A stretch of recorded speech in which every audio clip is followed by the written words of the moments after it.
I am Olivia. I am divorce girl. My sister Sarah, 25 years old, lesbian girl, the house. It didn't feel like a home anymore. Not after the papers were signed, not after the moving truck took the last of the furniture.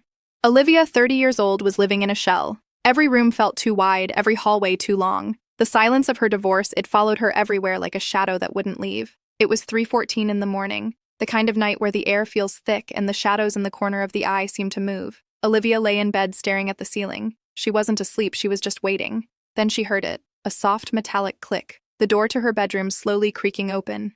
Olivia. She held her breath. Her heart, it was a drum, beating against her ribs. Thump, thump, thump.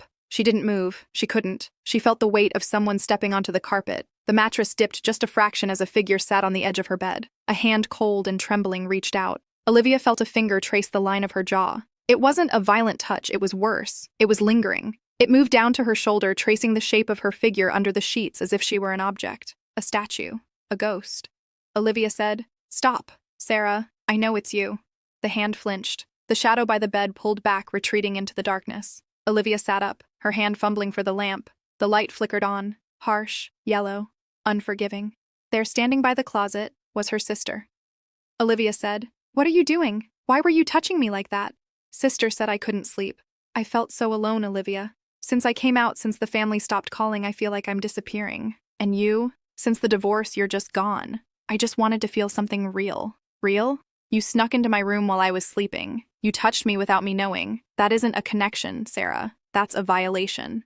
Sister said, "I'm sorry. Please, I'm so lost. I thought we were the same now, both of us broken, both of us cast out. I thought you'd understand." I said, "Being broken doesn't give you the right to cross this line. I am your sister, not a tool for your loneliness. You don't get to take what isn't given." I am pointed toward the door. Sister looked small, fragile, but the trust, that thin silver thread, it was snapped. Sarah turned, walking out into the dark hallway, leaving the door wide open. Olivia stayed in the light. She looked at the spot on the bed where the shadow had been. The divorce was supposed to be the hard part, but tonight she realized the walls of her own home were no longer enough to keep the world out. The silence was back, but this time it felt like a warning.